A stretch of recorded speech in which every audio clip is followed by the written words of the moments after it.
Bonsoir, dans cette vidéo, nous allons aborder 3 points de la notion de dérivation. Dans le premier point, on va voir la dérivabilité et continuité.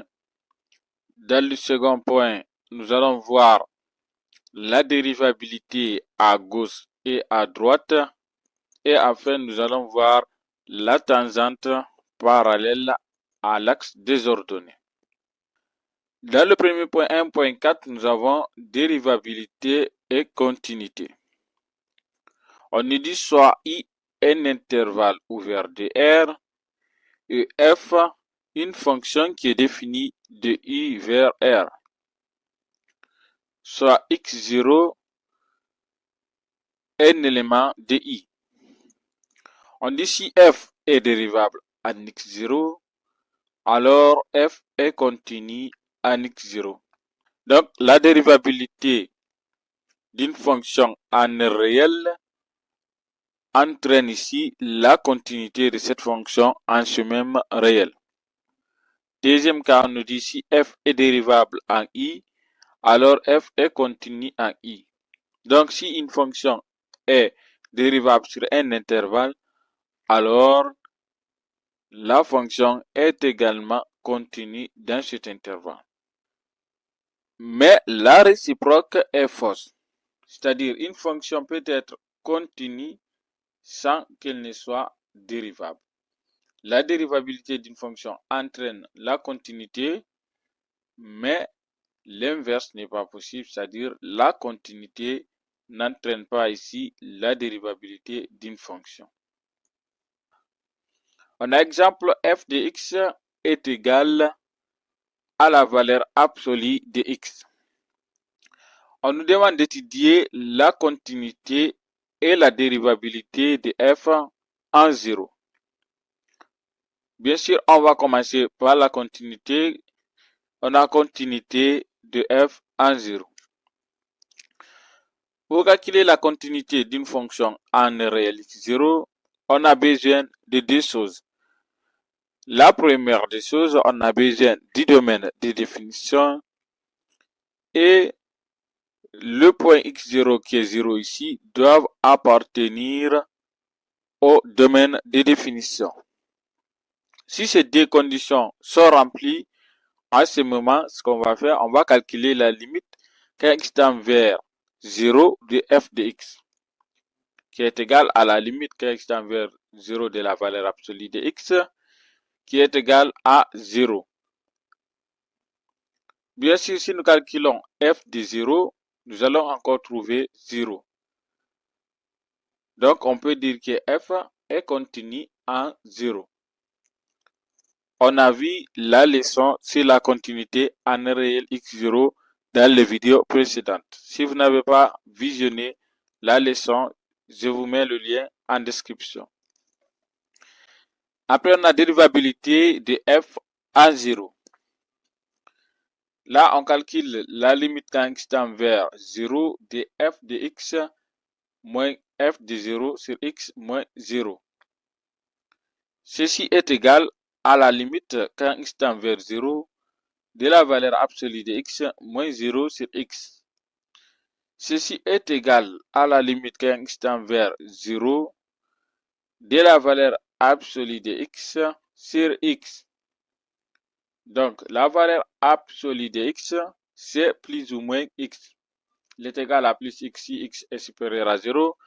Il est égal à moins x si x est inférieur à 0 sur x.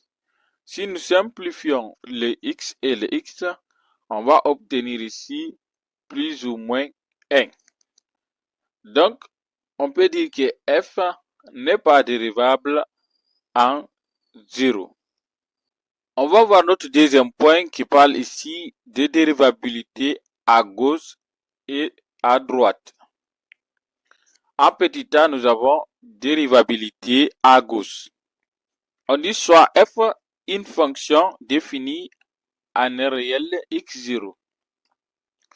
F est dérivable à gauche en x0 si f est dérivable sur un intervalle de la forme ouvert de A fermé à x0. et que la limite quand x tend vers x0 par valeur inférieure de f de x moins f de x0 sur x moins x0 est égal à f' à gauche de x0. Donc f' de x0 est appelé nombre dérivé à gauche de x0.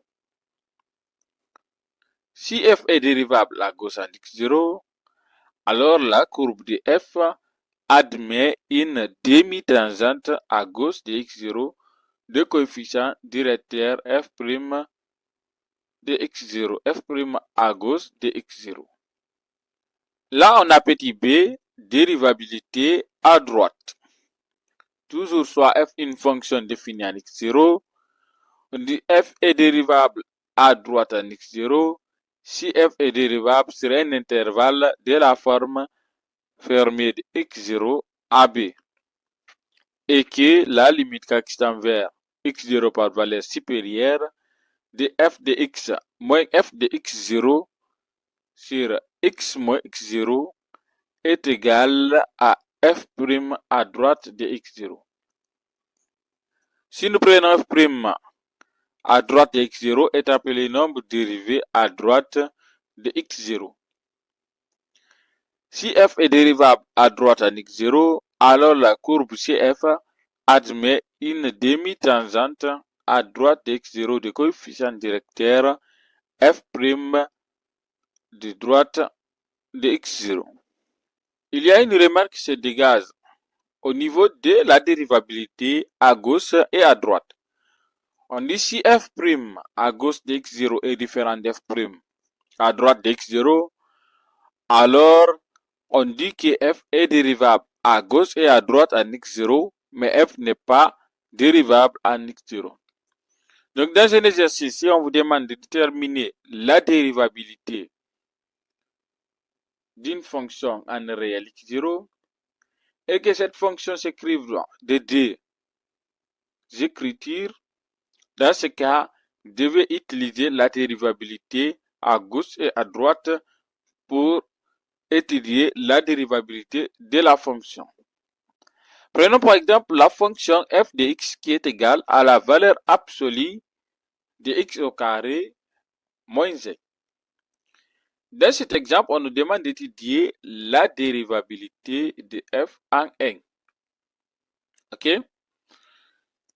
Si dans un exercice, vous avez une fonction numérique qui comporte les valeurs absolues, la première des choses que vous devez faire pour vous faciliter le travail, c'est d'étudier le signe de la valeur absolue. Donc, on va étudier notre signe dans ce tableau. Dans ce tableau, nous avons ici x, on a x au carré moins 1 et la valeur absolue de x au carré moins 1 dans la première colonne. Donc, dans cette colonne, vous allez mettre ici tout ce qui est variable. Dans la première ligne, nous avons moins l'infini, moins 1, 1 et plus infini. Et dans la deuxième ligne, on a les signes. Comme x au carré moins 1, c'est un polynôme du deuxième degré, dans ce cas, entre les racines, c'est-à-dire les deux valeurs qui annulent le polynôme, vous mettez le signe contraire du coefficient de x au carré. Comme le coefficient de x au carré est positif, donc entre la racine carrée, entre les deux racines, vous mettez le signe négatif. Et à l'extérieur, on met le plus. On a la valeur absolue de A qui est égale à A si A est positif. Et la valeur absolue de A est égale à moins A si A est négatif. Donc, notre A ici, dans notre exemple, c'est x au carré moins 1. Comme dans l'intervalle moins l'infini à moins 1, x au carré moins 1 est positif, donc sa valeur absolue, c'est lui-même. Dans l'intervalle moins 1 à 1, x au carré moins 1 est négatif, donc la valeur absolue, c'est moins x au carré moins 1 qui est égal à moins x au carré plus 1, quand on fait rentrer le signe. Et dans l'intervalle 1 à plus infini, c'est positif, donc c'est x au carré moins 1. Vous venez à la ligne, vous écrivez les différentes formes que vous avez trouvées dans le tableau. Ici, on a trouvé deux formes. La première, c'est-à-dire on a x au carré moins 1. Et la deuxième, on a moins x au carré plus 1. Là, on a f de x qui est égal à x au carré moins 1 dans l'intervalle moins l'infini à moins 1 union 1 à plus infini, et qui est égal à moins x au carré plus 1 dans l'intervalle fermé de moins 1 à 1. Ok? Donc, de l'autre côté encore, on a fermé. C'est la même chose. Comme ils nous ont demandé d'étudier la dérivabilité, on va toujours utiliser la formule qu'on a vue dans la leçon, c'est-à-dire la limite qui est tend vers 0 de f de x moins f de x0, c'est x moins x0. Là, on a la limite qui est tend vers 1 par valeur inférieure de f de x moins f de x0, c'est x moins x0. Ceci est égal à la limite qui est tend vers valeur par 1 par valeur inférieure de f de x moins f de 1. Notre x0 ici, c'est 1. C'est x moins 1. Ceci est égal ici à la limite qui tend vers 1 par valeur inférieure de moins x au carré plus 1 moins 0, c'est x moins 1. F de 1 est égal à 0. Ceci est égal à la limite quand x tend vers 1 par valeur inférieure de moins x au carré plus 1, c'est x moins 1. Ceci est égal à la limite quand x tend vers 1 par valeur inférieure. En factorisant par moins, nous allons obtenir moins facteur de x au carré moins 1, c'est x moins 1. Ceci est égal à la limite quand x tend vers 1 par valeur inférieure de moins facteur de x moins 1, facteur de x plus 1, c'est x moins 1. En simplifiant ici x moins 1, nous allons obtenir tout simplement la limite quand x tend vers 1 par valeur inférieure de moins facteur de x plus 1. Dans cette dernière écriture, si nous remplaçons notre tendance, nous allons obtenir moins 2. Donc, on a f' à gauche de 1 qui est égal à moins 2. Avec la notion de dérivabilité, on a dit que si une fonction est dérivable à gauche, donc la fonction admet une demi-tangente. D'où on peut dire que f est dérivable à gauche en 1 et CF admet une demi-tangente de coefficient directeur moins 2. On a la limite quand x tend vers 1 par valeur supérieure de f de x moins f de x0, c'est x moins x0, qui est égal à la limite quand x tend vers 1 par valeur supérieure de f de x moins f de 1, c'est x moins 1. Ceci est égal à la limite quand x tend vers par valeur supérieure de x au carré plus 1 moins 0 qui est f de 1, c'est x moins 1. Ceci est égal à la limite quand x tend vers 1 par valeur supérieure de x au carré moins 1 sur x moins 1. Ceci est égal à la limite quand x tend vers 1 par valeur supérieure. En factorisant le numérateur, on aura x moins 1 c'est x plus 1 c'est x moins 1. Si nous simplifions, nous allons obtenir la limite quand x tend vers 1 par valeur supérieure de x plus 1. En remplaçant dans cette dernière écriture, nous allons obtenir la limite, c'est-à-dire f' à droite de 1 est égal à 2. D'où on peut dire que f est dérivable à droite en 1 et que CF admet une demi-tangente de coefficient directeur 2. Mais la question qu'on nous a posée, on nous demande d'étudier la dérivabilité de f en 1. La réponse de cette question, c'est que f n'est pas dérivable. Là, on dit comme f' à gauche de 1 est différent de f' à droite de 1, alors f n'est pas dérivable en 1. Et le point de CF d'abscisse 1 est appelé point angulé. Ok, parce que au niveau des demi-tangentes, il y a un angle qui va se former entre les deux demi-tangentes qu'on va trouver au niveau de la dérivabilité à gauche et à droite. On va voir ça en détail au niveau des représentations graphiques. On va entamer le troisième et dernier point de cette vidéo. On a un point 6, tangente parallèle à l'axe des ordonnées.